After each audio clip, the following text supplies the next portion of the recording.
আসসালামু আলাইকুম বন্ধুরা, আজকে আমি আপনাদের সামনে আবার একটি ভিডিও নিয়ে হাজির হলাম। তো আজকে যে বিষয়টি নিয়ে আলোচনা করব, এই মুহূর্তে আমার কাছে কোনো টাইপিং কিবোর্ড নেই, তো আমি কিভাবে লিখব,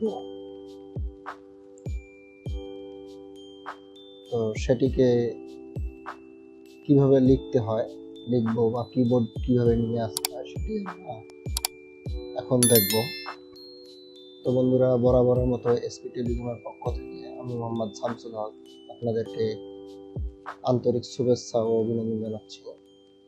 তো বন্ধুরা, কথা না বাড়িয়ে চলুন আমরা ভিডিওটি শুরু করি। প্রথমত আপনি কিবোর্ডটি যেভাবে নিয়ে আসবেন, এখানে স্টার্ট এখানে ক্লিক করবেন। এখানে ক্লিক করার পর এখানে যে সফটওয়্যারগুলো আসবে, এখানে স্ক্রলিং করে নিচের দিকে যাবেন, অথবা এখানে মাউস ক্লিক করে ধরে রেখে নিচের দিকে যাবেন। তো বন্ধুরা, নিচের দিকে আসার পর এখানে দেখেন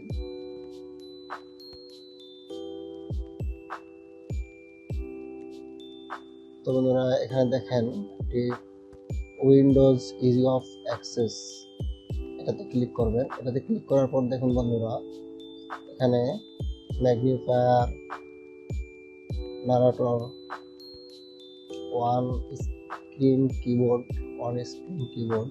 তো বন্ধুরা এটাতে আমরা ক্লিক করে দেব। তো বন্ধুরা দেখুন আমাদের অন স্ক্রিন কিবোর্ড, এখান থেকে আমরা টাইপ করতে পারবো।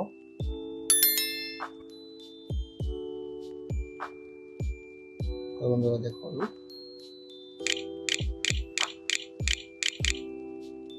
এইভাবে টাইপ করতে পারি আমরা।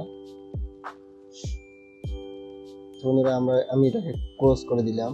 তো বন্ধুরা এটাকে আবার যদি নিয়ে আসতে চান, সেক্ষেত্রে ওখান থেকে নিয়ে আসতে হবে। এটাকে কিভাবে পার্মানেন্টলি এখানে নিয়ে আসবেন সেটা দেখাবো। তো বন্ধুরা আবার আমরা ওখানে যাব, নিচের দিকে আবার এটাকে ওপেন করব। স্ক্রিন, এখানে লেফট বাটন ক্লিক করে ধরে রেখে এখানে এনে ছেড়ে দেব। তো বন্ধুরা দেখুন ফোন আসতেছে, আবার আসতেছে। বন্ধুরা আমি ক্লোজ করলাম, আবার ওখান থেকেই এখন ওপেন হবে, আর ভিতরে যাওয়া লাগবে না। তো বন্ধুরা আরেকটি কিবোর্ড নিয়ে আসতে পারবেন আপনারা, স্ক্রিন কিবোর্ড।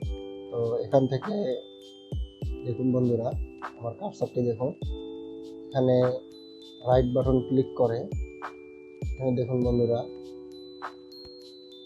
অনেকগুলো অপশন আসছে। তো এর মধ্যে থেকে শো টাচ কিবোর্ড বাটন, এখানে ক্লিক করলে দেখুন বন্ধুরা আমাদেরকে এখানে একটি কিবোর্ডের আইকন এসেছে। তো এখানে ক্লিক করলেই আমাদের স্ক্রিনে কিবোর্ড, বড় করে একটা কিবোর্ড চলে আসবে। দেখুন বন্ধুরা বড় করে কিবোর্ড আসলো। তো আমরা এখানে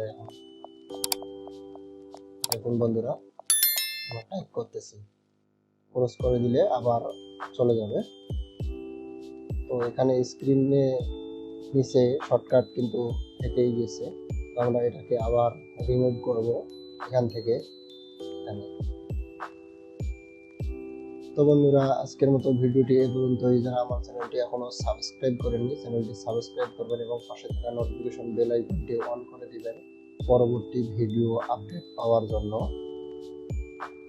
এবং ভিডিওটিতে একটি লাইক দিয়ে একটি সুন্দর মন্তব্য করবেন।